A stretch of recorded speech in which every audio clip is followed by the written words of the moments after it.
पूरी विधि विधान से मालती और जितेंद्र का अंतिम संस्कार हो जाने के बाद रेशमी ने टीले वाले बाबा से कहा कि वो अपनी शक्तियां नष्ट करना चाहती है। ये सुनकर चंद्रकला और टीले वाले बाबा दोनों ही अचंभित रह गए।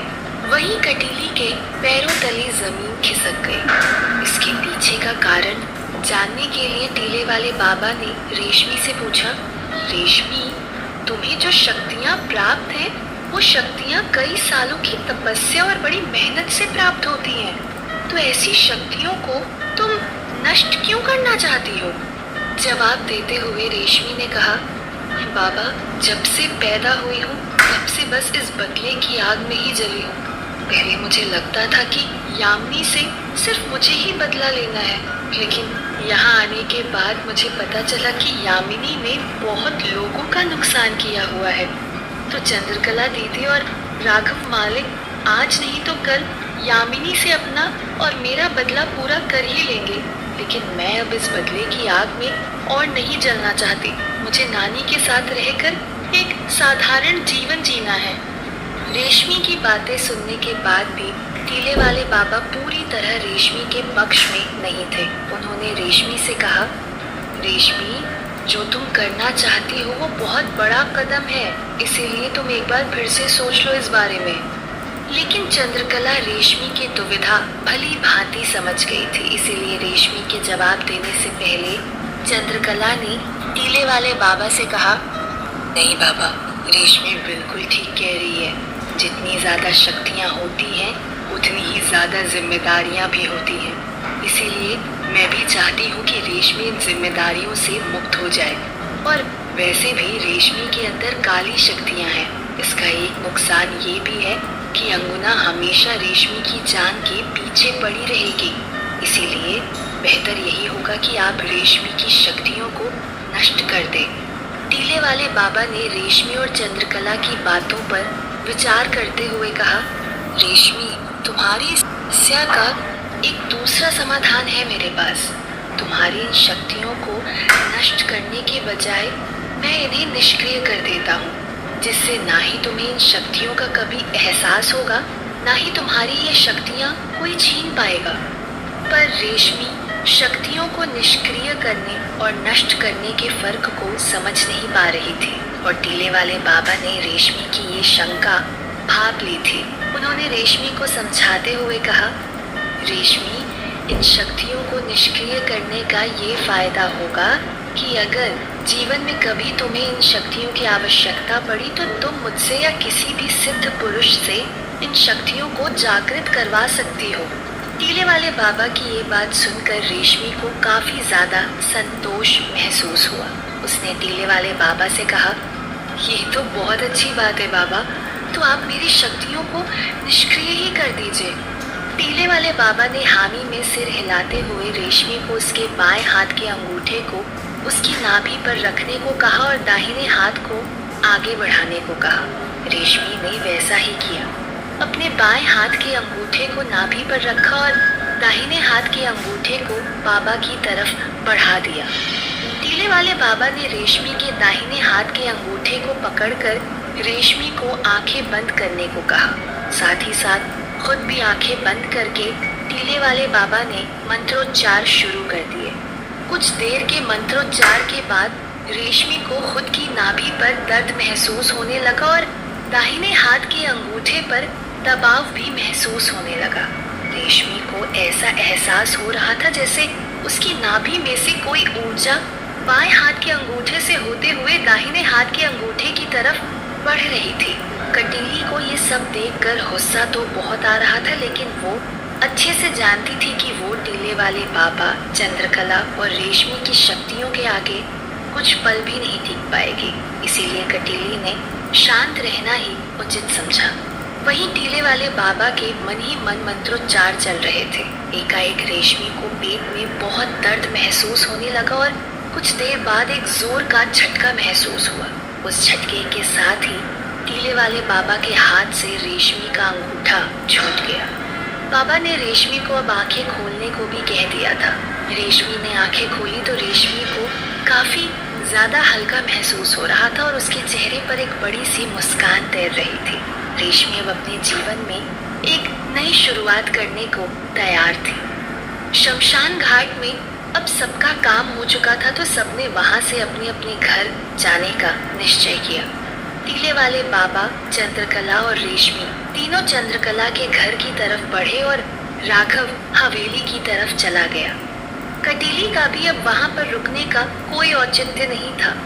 अब बिना देर किए वो अंगुना को सब कुछ बता देना चाहती थी। कटीली ये बात तो जानती थी कि अंगुना इस बात से बहुत ज्यादा गुस्सा होगी, लेकिन उसे सब कुछ बताने के अलावा कोई दूसरा चारा भी नहीं था। यही सोचते हुए कटीली वहां से अंगुना की दुनिया की तरफ निकल गई। कटीली बड़बड़ाते हुए अंगुना की दुनिया में दाखिल हुई। अंगुना को सामने देखते ही कटीली ने अंगुना से कहा, अंगुना, अनर्थ हो गया, तुम्हारे लिए बहुत बड़ी बुरी खबर है। ये सुनते ही अंगुना अपनी जगह से उठ गई। उसने कटीली से उठते हुए पूछा, बुरी खबर? कैसी बुरी खबर कटीली? कटीली अंगुना से सच कहने की हिम्मत नहीं जुटा पा रही थी और जवाब देते हुए उसकी जुबान लड़खड़ा रही थी।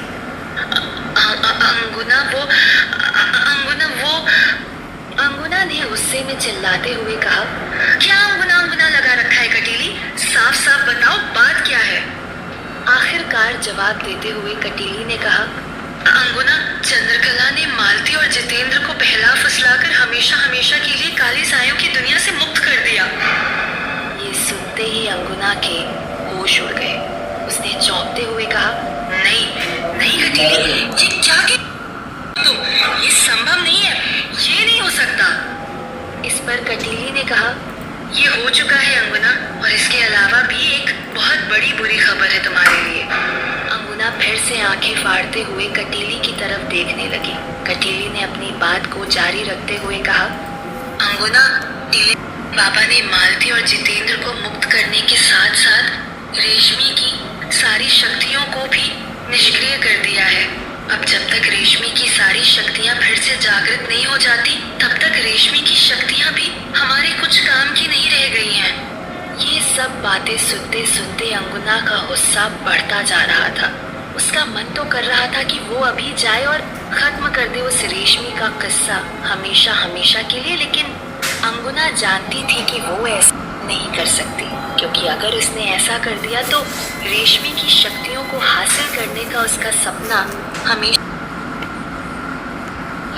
पर अगर वो जिंदा रहती है तो ये रेशमी की शक्तियों को हासिल करने की उम्मीद भी हमेशा जिंदा रहेगी। इसीलिए अंगुना के लिए रेशमी का जिंदा रहना बहुत जरूरी था।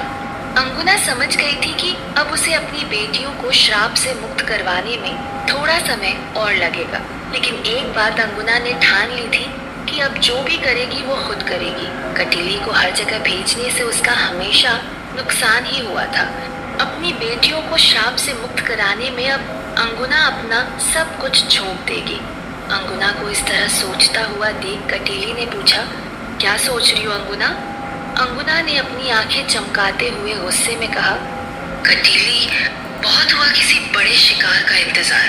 अब मैं छोटे छोटे शिकार करके अपनी शक्तियां बढ़ाऊंगी और अपने बलबूते पर अपनी बेटियों को श्राप से मुक्त करवाऊंगी। अंगुना के दिमाग में क्या चल रहा था ये सिर्फ अंगुना ही जानती थी। कटीली पूछना जरूर चाहती थी, लेकिन अंगुना का गुस्सा देखकर उसकी हिम्मत नहीं हुई। वहीं मायापुर में इतने महीनों के घने अंधेरे के बाद आज एक नए सूरज का आगमन हुआ था। सूरज की रोशनी भी आज कहीं अधिक चमक रही थी। पक्षियों के चहचहाने की आवाजें जहां हवाओं में एक मधुर संगीत बोल रही थी, वहीं मुर्गों की बांग की आवाज जोरों से सुनाई दे रही थी और लोगों के चेहरे की मुस्कान भी देखते ही बनती थी। मायापुर में 2 रातों में सब कुछ बदल चुका था। भले ही यामिनी का अंत जैसा सोचा था वैसा नहीं हुआ था, लेकिन यामिनी के इस गांव से चले जाने से गांव के सभी लोग काफी ज्यादा खुश थे। वैसे तो यामिनी के जाने से गांव में कोई बड़ा बदलाव नहीं आया था, लेकिन चूंकि यामिनी गांव की सरपंच भी थी, इसीलिए यामिनी के जाने के बाद सरपंच की कुर्सी खाली हो चुकी थी। मायापुर का आज तक का इतिहास तो ये रहा था कि मायापुर का सरपंच हमेशा हवेली का सदस्य ही बना है, लेकिन हवेली के सदस्यों में अब सिर्फ राघव ही बचा था। वैसे तो रामनाथ जी के जाने के बाद सरपंच पद का सही उत्तराधिकारी राघव ही था, लेकिन जैसा राघव का खुद का इतिहास रहा है, उसके चलते गांव के बहुत से लोग अभी भी राघव पर पूरी तरह भरोसा नहीं करते थे, यहाँ तक कि चंद्रकला भी नहीं। भले ही राघव ने यामिनी को सजा दिलाने और मालती को मुक्ति दिलाने में गांव वालों की मदद कर रहा था, लेकिन ये भी उसने सिर्फ इसीलिए किया था क्योंकि मालती का उसके साथ बहुत ज्यादा लगाव था और मालती को यामिनी ने ही मारा था। तो ये सब करके वो सिर्फ अपना ही बदला पूरा कर रहा था। पर जब से रेशमी गांव में आई थी, तब से राघव ने रेशमी के साथ कुछ भी गलत नहीं किया था। यहाँ तक कि उसने हमेशा हर कदम पर रेशमी का साथ ही दिया था। इसीलिए किसी और का राघव पर भरोसा हो ना हो, रेशमी का राघव पर पूरा भरोसा था। खैर, इसी बात का फैसला करने के लिए आज सुबह सुबह ही पंचायत बुला ली गई थी। सरपंच के फैसले के साथ साथ गांव वालों को मालती और जितेंद्र की खुशखबरी भी सुननी थी, इसीलिए पंचायत में भीड़ का जमावड़ा लग चुका था। चारों पंच महोदय के साथ साथ हवेली से राघव, योगेंद्र और नंदिनी भी पहुंच चुके थे। योगेंद्र आखिरी वक्त में सब लोगों की नजरों में नहीं आया था, जिसकी वजह से वो बच गया था। चंद्रकला सब कुछ जानती जरूर थी योगेंद्र के बारे में, लेकिन नंदिनी और छाया को देखते हुए चंद्रकला ने योगेंद्र के बारे में किसी को कुछ नहीं बताया। वहीं टीले वाले बाबा ने सुबह होते ही जाने की जिद जरूर की थी, लेकिन चंद्रकला चाहती थी कि सरपंच का फैसला होने तक टीले वाले बाबा रुके। इसीलिए चंद्रकला, टीले वाले बाबा और रेशमी भी पंचायत आ चुके थे। सबके पंचायत पहुंचने के बाद टीले वाले बाबा ने गांव वालों को संबोधित करते हुए कहा, देखिए, आखिरी बार जब मैं आप लोगों से मिला था तो मैंने और चंद्रकला ने मिलकर मालती को बोतल में कैद किया था, लेकिन कल रात को हम दोनों ने मालती और जितेंद्र को हमेशा हमेशा के लिए मुक्त कर दिया है। वैसे तो सब लोग ये बात जानते थे, लेकिन जैसे ही इस बात की पुष्टि हुई, सब लोग खुशी के मारे झूम उठे। चंद्रकला ने बात को आगे बढ़ाते हुए कहा, लेकिन यामिनी के जाने के बाद अगला सरपंच कौन होगा, इस बात का फैसला करने के लिए हम सब लोग यहाँ इकट्ठे हुए हैं। चंद्रकला की बात सुनते ही सब लोगों के बीच में खुसफुसाहट शुरू हो गई। ये देख योगेंद्र ने अपनी बात को रखते हुए कहा, इस बात का फैसला क्या करना है चंद्रकला? हवेली का उत्तराधिकारी ही आज तक सरपंच बनता आया है, तो आज भी हवेली का उत्तराधिकारी ही बनेगा। और सब लोग जानते हैं कि इस वक्त हवेली का उत्तराधिकारी कौन है। योगेंद्र की बात सुनते ही चारों तरफ एक चुप्पी सी छा गई। सभी जानते थे कि योगेंद्र राघव के बारे में ही बात कर रहा है। चंद्रकला ने योगेंद्र की बात का जवाब देते हुए कहा, भाई साहब, माना कि आज तक हवेली का सदस्य ही सरपंच बनता है, लेकिन सभी गांव वालों की सहमति के बाद ही ये फैसला होता है। अगर सब गांव वाले चाहेंगे तो ही राघव को सरपंच बनाया जाएगा। चंद्रकला की बात सुनकर योगेंद्र और राघव दोनों ही सकपका गए। वहीं चंद्रकला ने अपनी बात को आगे बढ़ाते हुए गांव वालों से पूछा, तो बताइए, क्या आप सब लोग राघव को गांव का नया सरपंच बनाने के लिए तैयार हैं? चंद्रकला की बात पर एक बार फिर सभी गांव वाले और पंच महोदय आपस में विचार विमर्श करने लगे। कुछ देर विचार विमर्श करने के बाद आगे खड़े एक बुजुर्ग आदमी ने गांव वालों की बात को पंचायत के सामने रखते हुए कहा, चंद्रकला, कुछ लोगों को तो लग रहा है कि राघव पहले जैसा नहीं रहा है, इसीलिए हमें राघव को एक मौका देना चाहिए।